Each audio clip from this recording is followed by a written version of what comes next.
Hello everyone, how are you all. Welcome to ID infusion by triumph academy. आज हम करने वाले हैं आपका स्किल एनहेंसमेंट कोर्स यानी एसईसी का unit number 5 personal financial planning, जो कि आपका सब्जेक्ट है, उसका यूनिट नंबर 5 करने वाले हैं।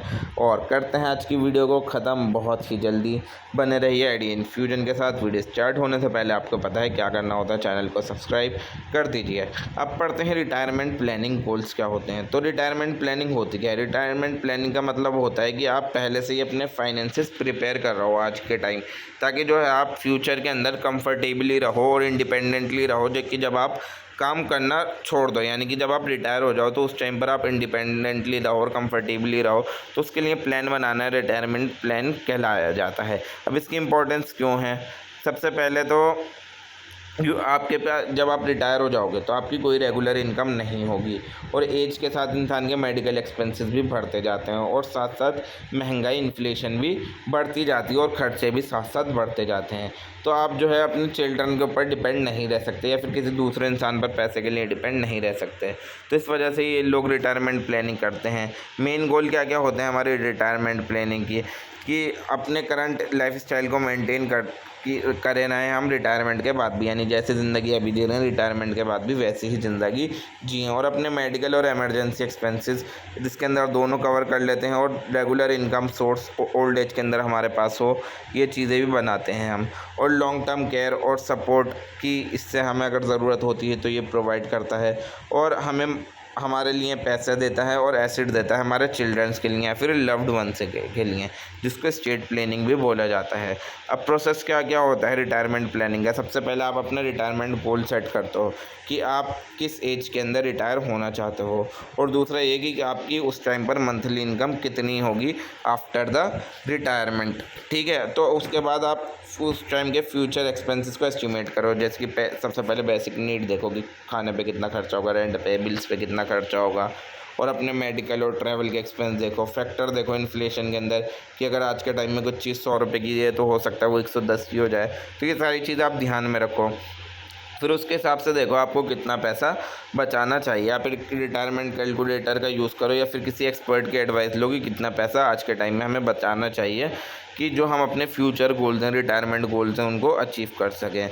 फिर उसके बाद जो है राइट इन्वेस्टमेंट ऑप्शन चूज़ करो, यानी आप लॉन्ग टर्म सेविंग इंस्ट्रूमेंट में पैसा डालो, जैसे पीएफ, पीपीएफ, एनपीएस या फिर म्यूचुअल फंड्स के अंदर पैसा डालो, और अर्ली इन्वेस्टिंग करने स्टार्ट कर दो, ताकि जो है आपको कंपाउंडिंग का बेनिफिट मिल जाए। और रिव्यू करो और एडजस्ट करो अपनी प्लानिंग को रेगुलरली, यानी कि जो अपनी प्रोग्रेस है उसको चेक करते रहो रेगुलरली। और अगर आपकी इनकम के अंदर, एक्सपेंसेस के अंदर कुछ या फिर गोल आपका कुछ चेंज होता है तो वो आपका बना रहे वो चीज़। ठीक है, तो ये चीज़ आप करते रहो। और पेंशन प्लान क्या क्या है जो इंडिया के अंदर अवेलेबल होते हैं? पेंशन प्लान एक आपका फाइनेंशियल प्रोडक्ट होता है जो आपको रेगुलर इनकम प्रोवाइड करेगा, या तो मंथली या फिर ईयरली आपकी रिटायरमेंट के बाद। अब अलग अलग टाइप्स के आपके पेंशन प्लान होते हैं, जैसे एम्प्लॉय प्रोविडेंट फंड, ईपीएफ जिसको बोला जाता है। ये सैलरीड एम्प्लॉयज़ जितने भी होते हैं उन लोगों के लिए मैंडेटरी है, जो कि प्राइवेट सेक्टर के अंदर काम कर रहा है। इसके अंदर आपको एम्प्लॉयर और एम्प्लॉय जो है मंथली कंट्रीब्यूशन करते हैं इसके अंदर। ठीक है, और जब आप रिटायरमेंट ले लेते हो तो तब आपको ये अमाउंट मिल जाती है। उसके बाद आता है पब्लिक प्रोविडेंट फंड, जिसको पीपीएफ बोला जाता है। ये गवर्नमेंट सपोर्टेड सेविंग स्कीम है। इसके अंदर आपका होता है 15 साल का लॉक इन पीरियड, और इसके अंदर आपको टैक्स फ्री रिटर्न्स मिल जाते हैं। एनपीएस आता है नेशनल पेंशन सिस्टम। ये हम हर सिटीज़न के लिए ओपन है, चाहे सैलरीड हो या फिर सेल्फ एम्प्लॉयड हो। इसके अंदर आप रेगुलरली अपनी वर्किंग लाइफ के अंदर इन्वेस्ट कर सकते हो। तो जब भी आप रिटायर हो गए तो आपको एक लमसम अमाउंट मिल जाएगा मंथली पेंशन के साथ। ठीक है, या फिर मंथली पेंशन भी आप ले सकते हो। और साथ साथ आपको बहुत सारे टैक्स बेनिफिट भी मिलते हैं, जैसे सेक्शन 80C मिलेगा, section 80CCD, sub section 1B भी मिलेगा। अटल पेंशन योजना क्या है ये, और ये किस चीज़ पर एम करती है? अनऑर्गेनाइज सेक्टर वर्कर्स पर ये चीज़ एम करती है। ये गवर्नमेंट बैक्ड पेंशन स्कीम है। इसके अंदर जो है आपको फिक्स्ड मंथली पेंशन मिलती है 60 की एज के बाद। इंश्योरेंस बेस्ड पेंशन प्लान आते हैं। ये लाइफ इंश्योरेंस कंपनीज जैसे होती हैं LIC, ICICI, prudential, HDFC life, ये सब चीज़ें ये प्रोवाइड कराई जाती हैं। इसके अंदर आपकी डेफर्ड एन्युइटी इंक्लूड होती है और इमीडिएट एन्युइटी प्लान्स भी इसके अंदर इंक्लूड होते हैं। म्यूचुअल फंड रिटायरमेंट स्कीम आती है। म्यूचुअल फंड जो होता है आपकी हेल्प करता है रिटायरमेंट कॉर्पस बनाने के लिए। इसके अंदर आपको ये इक्विटी ऑफर करता है जिसके अंदर रिस्क भी बहुत ज़्यादा होता है बट साथ साथ रिटर्न भी ज़्यादा होता है। बट डेट इसके अंदर कर्जा जो है इसके अंदर कम होता है। ठीक है, अब बेनिफिट क्या क्या होता है हमारे पेंशन प्लान के। एक तो ये आपकी रेगुलर इनकम हो जाएगी, बन जाएगी एक आपकी रिटायरमेंट के बाद। दूसरा, आपको टैक्स बेनिफिट मिलेंगे बहुत सारे जब भी आप पैसे इन्वेस्ट करोगे। तीसरा ये है कि पीस ऑफ माइंड रहेगा और थोड़ी फाइनेंशियल इंडिपेंडेंस आपकी रहेगी। अब नेक्स्ट टॉपिक आता है रिवर्स मॉर्टगेज। रिवर्स मॉर्टगेज होता क्या है? रिवर्स मॉर्टगेज जो होता है एक टाइप का स्पेशल लोन होता है सीनियर सिटीज़न के लिए, कि जिनमें उनको क्या मिलती है, एक रेगुलर पेमेंट मिलती है बैंक की, कि वो उसके बदले में मतलब उन्होंने अपना घर गिरवी रख दिया, ठीक है ना, मतलब बेचा नहीं अपना घर या फिर छोड़ा भी नहीं बट घर गिरवी रख दिया और उसके बदले उन्हें सरकार की तरफ से हर महीने कुछ ना कुछ पैसा मिल रहा है। इसको क्या बोलेंगे? Reverse mortgage. अभी किस तरीके से वर्क करता है, तो जितने भी लोग हैं जो कि 60 साल या फिर 60 साल के ज़्यादा हैं उन लोगों के लिए ये चीज़ मदद करती है। जितने भी सीनियर सिटीज़न हैं वो अपनी ओनरशिप किसको दे देते हैं? बैंक को दे देते हैं। तो बैंक उसके बदले में उनको मंथली इनकम प्रोवाइड करता रहता है या फिर एक लमसम अमाउंट उनको एक बारी में दे देता है। तो जब भी पर्सन की डेथ होती है तो वो बैंक को वो घर ऑलरेडी बिक जाता है, यानी बैंक उस घर को बेचकर अपना पैसा रिकवर कर लेता है। अब की पॉइंट्स क्या क्या आते हैं कि पर्सन जो है उसके अंदर अपने घर के अंदर रह सकता है और साथ साथ उसको पैसे भी मिलते रहेंगे।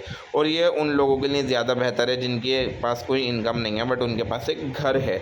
और इसके अंदर लीगल हायर जितने भी हैं वो हो सकता है कि वो जो लोन लिया है वो उस लोन को रीपे कर अपना घर बैंक से वापस ले लें।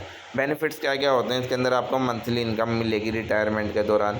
इसके अंदर कोई ज़रूरत नहीं होती घर को बेचने की या फिर घर को छोड़ने की, और आप जितने भी अपने खर्चे हैं, ठीक है, बिना रेगुलर इनकम के उनको फुलफ़िल कर सकते हो।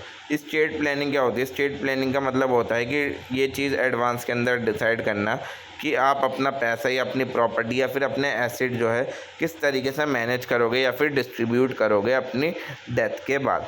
अब ये इम्पोर्टेंट क्यों है? ताकि आपकी फैमिली को आपके एसेट्स मिल जाएं बिना किसी लीगल डिस्प्यूट्स के, और फैमिली के अंदर कोई लड़ाई झगड़े ना हो और कुछ कन्फ्यूजन ना हो। और या तो आप इसके अंदर आप ये पहले से डिसाइड करते हो कि किसको कितना क्या मिलेगा और कब मिलेगा अब मेरी प्रॉपर्टी में से। यही चीज़ क्या कहलाई जाती है? स्टेट प्लानिंग कहलाई जाती है। मेन टूल्स क्या क्या आते हैं स्टेट प्लानिंग के अंदर? एक होती है विल एक टाइप का लीगल डॉक्यूमेंट होता है जिसके अंदर आप सारी चीज़ें लिख देते हो कि आपकी डेथ के बाद किस तरीके से सारी चीज़ें लोगों में, आपकी फैमिली मेम्बर्स में डिवाइड होंगी। तो वो टूल क्या कहलाया जाएगा, वो डॉक्यूमेंट क्या कहलाया जाएगा? आपका विल कहलाया जाएगा। नॉमिनेशन का मतलब होता है आप एक इंसान का नाम दे देते हो, ठीक है, जो आपके जितने भी इन्वेस्टमेंट के बेनिफिट है जैसे कि bank account, insurance, mutual fund, वो उस इंसान के नाम हो जाएंगे आपके डेथ के बाद। ये होता है नॉमिनेशन। तीसरा होता है ट्रस्ट। ये एक टाइप का लीगल सेटअप होता है जहाँ पर आप अपना सारा कंट्रोल एसेट्स का किसी इंसान को दे देते हैं जिसको आप क्या बोलते हैं? ट्रस्टी, कि वो आपके मतलब मैनेज करे और अपने आपकी फैमिली और चिल्ड्रंस में वो सारी चीज़ बांट दे, ठीक है ना।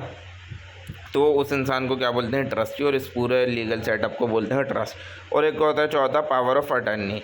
इसके अंदर आपको लीगल पावर मिल जाती है कि आप जो है डिसीजन ले सकते हो। अगर आप डिसीजन नहीं ले पाए तो कोई दूसरा इंसान है जिसको वो पावर मिल जाएगी कि वो आपके बदले में डिसीजन ले सके, उसको क्या बोलेंगे? Power of attorney. बेनिफिट्स क्या क्या होते हैं स्टेट प्लानिंग के? कि आप कोई लीगल प्रॉब्लम ना हो, आपकी फैमिली को उससे बची रहे, तो उसके लिए स्टेट प्लानिंग करनी ज़रूरी है। क्विक ट्रांसफ़र हो जाए आपका प्रॉपर्टी का और मनी का आपकी डेथ के बाद, उसके लिए स्टेट प्लानिंग ज़रूरी है। और आपकी वेल्थ जो है वो आपकी विशेष के हिसाब से बढ़ जाए, इस वजह से भी स्टेट प्लानिंग आपकी ज़रूरी है। So that is all for today guys. अब आपका पर्सनल फाइनेंशियल प्लानिंग भी ख़त्म होता है। अब जो भी आपको सब्जेक्ट, आपका VAC वगैरह जो भी है, अब आपको जिस भी सब्जेक्ट, पर्टिकुलर सब्जेक्ट के बारे में वीडियो चाहिए नीचे कमेंट करके बता दें, आप लोगों को उसकी भी वीडियो मिल जाएगी। So thank you so much for watching.